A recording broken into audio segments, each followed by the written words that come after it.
नमस्कार दोस्तों, growth capital channel में आपका स्वागत है। दोस्तों, इंडियन स्टॉक मार्केट पहले ही अपनी परेशानियों से जूझ रहा है और उसके ऊपर अगर बाहर से कोई बैड न्यूज आ जाए तो फिर परेशानियां बढ़ सकती है दोस्तों।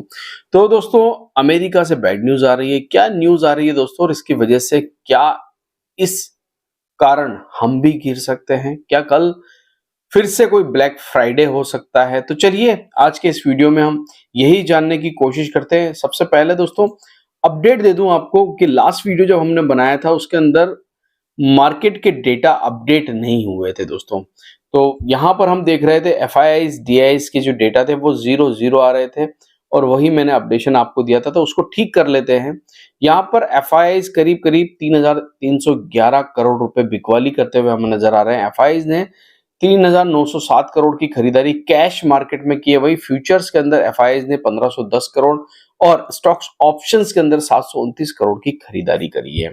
तो दोस्तों ये तो हो गई बात इंडियन स्टॉक मार्केट के बारे में। अब चलते हैं हम थोड़ा सा अमेरिका को देखते हैं दोस्तों। इस समय अगर आप देखेंगे अमेरिका, जी हाँ, तो यहां पर एक रेड कैंडल बनता हुआ नजर आ रहा है, बड़ा सारा रेड कैंडल। फ्यूचर्स के अंदर जब आप देखेंगे तो इतना बड़ा रेड कैंडल बन रहा है, काफी दिनों के बाद एक बड़ा रेड कैंडल सपोर्ट की तरफ जा रहा है।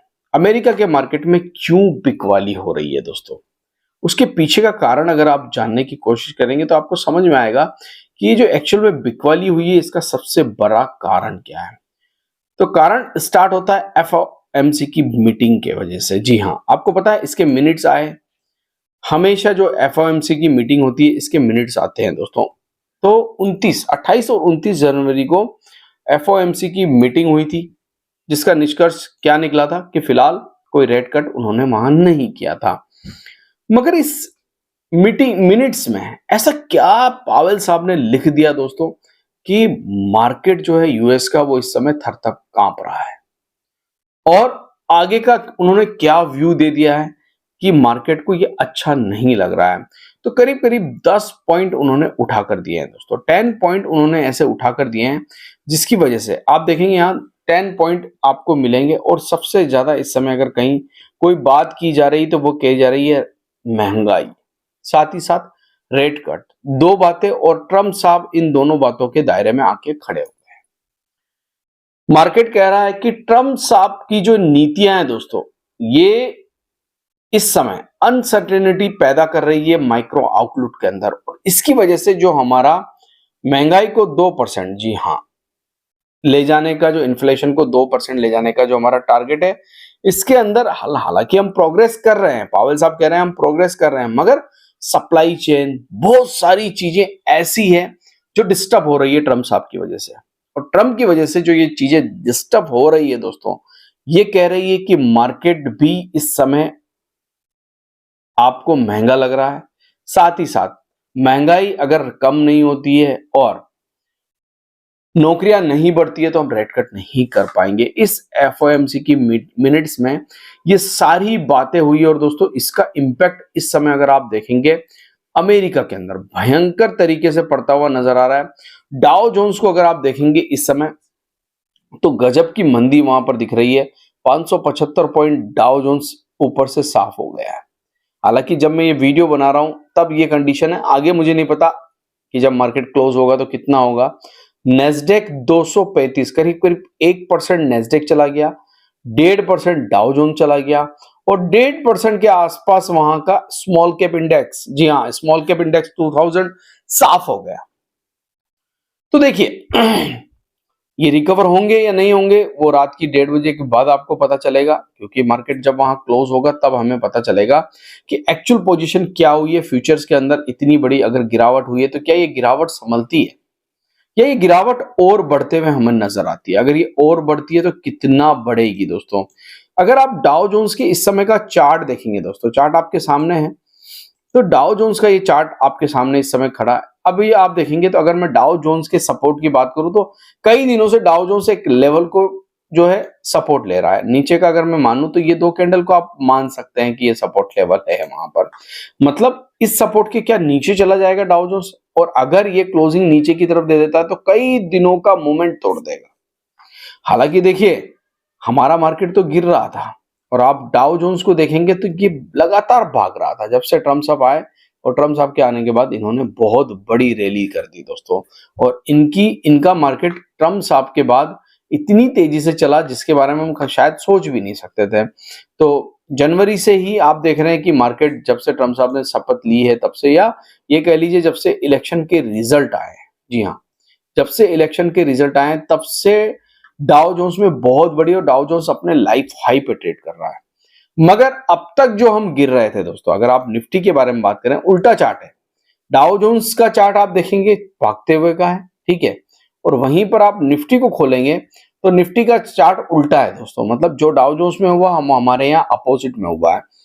तो निफ्टी का चार्ट देखेंगे तो गिरा हुआ। हालांकि अगर बहुत सारा लॉजिक ये भी लगाया जा सकता है दोस्तों कि जब ये डाउ जोन्स भाग रहा था तो हम गिर रहे थे, अब हम गिर गए हैं, हमारी प्राइस करेक्शन में आ चुकी है, हमारे स्टॉक करेक्ट हो चुके हैं, तो हम ज्यादा नहीं गिरेंगे। मान सकते हैं कि ज्यादा नहीं गिरेंगे, मगर एक डर, एक थ्रेट होता है दोस्तों, जो कि जब आप सपोर्ट से नीचे ट्रेड कर रहे होते हैं तो जो बड़े लेवल होते हैं वो टूटते हैं तो डर लगता है। और खास करके जब आपके आपके मार्केट की दो बड़े ग्रुप, अडानी और अंबानी, ये दोनों ग्रुप कुछ मूवमेंट नहीं दिखा रहे हैं। आप रिलायंस को देख लीजिए, वहां पर कोई मूवमेंट नहीं। आप अडानी ग्रुप को देख लीजिए तो वहां मूवमेंट नहीं, क्योंकि वहां तो नेगेटिव न्यूज है दोस्तों। तो जब इंडियन स्टॉक मार्केट के दो बड़े दिग्गज ही कोई परफॉर्मेंस नहीं दे रहे तो वो डर और बढ़ जाता है। तो मुझे लगता है अगर आज रात को डाउ जोन्स की यही कंडीशन रहती है, इसी प्रकार से अगर ये 400 500 600 पॉइंट नीचे बंद हो जाता है दोस्तों, तो कल हमारा निफ्टी जो है वो कहीं ना कहीं नेगेटिव खुल सकता है, और नेगेटिव के साथ साथ वो 22,800 के सपोर्ट के नीचे भी क्लोज हो सकता है। और अगर उससे नीचे क्लोज हो गया तो एक बहुत बड़ा लेवल खुल जाएगा दोस्तों 21,000 का। याद रखना, ये लेवल 21,000 का लेवल बहुत क्रिटिकल लेवल है, बहुत क्रिटिकल लेवल है दोस्तों। ये खुल सकता है। देखिए 22,800 टूटेगा तो सबको पता है कि क्या होगा, मार्केट के अंदर हड़कंप मचेगा दोस्तों, और फिर हम नए लेवल को देखेंगे। मगर ये जो कंसोलिडेशन का एरिया है दोस्तों, जिसके बारे में मैंने कई बार आपसे बात की, ये बहुत अच्छा एरिया है अच्छे लेवल पर सस्ते स्टॉक ढूंढने का। तो हम जब इस एरिया में आएंगे, ये बाइंग एरिया है मेरी नजर में, जब हम इस एरिया में आएंगे दोस्तों तो ये एरिया हमें रिसर्च करने के लिए बहुत काम आएगा। और इस एरिया के अंदर हो सकता है वापस आपको स्टॉक्स जो है, जो पिछले दिनों में 10-15% 20% चले भी हैं, वो फिर से आपको करेक्शन मोड में मिल जाए। तो आज रात को हमें देखना होगा कि डाउ जोन्स क्या रिकवरी करता है, या ये जो खबर निकल के आ रही है, ये जो थ्रेट आ रहा है, ये जो डर आ रहा है दोस्तों मार्केट के अंदर कि ट्रम्प साहब की नीतियों की वजह से मार्केट खराब होता हुआ नजर आ रहा है, ये बढ़ता है। क्योंकि हमारे ऊपर तो बहुत सारे टैक्सेस वो लगा रहे हैं दोस्तों, और उनकी वजह से हमारे मार्केट को दिक्कतें भी हुई, मगर मार्केट ने बहुत सारी चीजों को प्राइस इन कर लिया है। वैसे अगर मैं कहूं, यहाँ पर हम जब तक हम यहाँ आए हैं 22,800 के नजदीक, तब तो हम बहुत सारी चीजों को प्राइस इन कर चुके हैं। अगर हम यहाँ से जाते भी हैं नीचे तो डाउन साइड कम है दोस्तों। अब हमारे पास 500 600 700 पॉइंट से ज्यादा की, या ज्यादा से ज्यादा अगर कितना भी बड़ा डीप करेक्शन आ जाएगा तो 1,000 पॉइंट, 21,000 एक बहुत अच्छा लेवल है दोस्तों, जहां पर अगर मार्केट आता है तो ये बाजार आपको बहुत बड़ी अपॉर्चुनिटी दे सकता है। वैसे भी अगर 21,000 भी नहीं आता है, यहां से अब इस एरिया में कहीं पर भी आते हैं नीचे की तरफ, तो ये मार्केट अब आपको अपॉर्चुनिटी देने वाला है, ठीक है। तो अब हमारे पास डाउन साइड तो बहुत कम है, एक अपॉर्चुनिटी बहुत ज्यादा है। दूसरा कि अगर ये अपॉर्चुनिटी आपको मिलती है तो अच्छे स्टॉक्स जो है आपको सेलेक्ट करने पड़ेंगे, ढूंढने पड़ेंगे, उन पे रिसर्च करनी पड़ेगी दोस्तों, और उसके बाद ही आपको स्टॉक मार्केट में सोचना पड़ेगा, जब तक आपके फाइनेंशियल एडवाइजर आपको एडवाइस ना दे दोस्तों। याद रखना, किसी प्रकार से किसी भी स्टॉक में बाय सेल कोई रिकमेंडेशन नहीं है, आपको अपने फाइनेंशियल एडवाइजर की एडवाइस के बाद ही स्टॉक मार्केट में निवेश करना चाहिए। थैंक यू, धन्यवाद।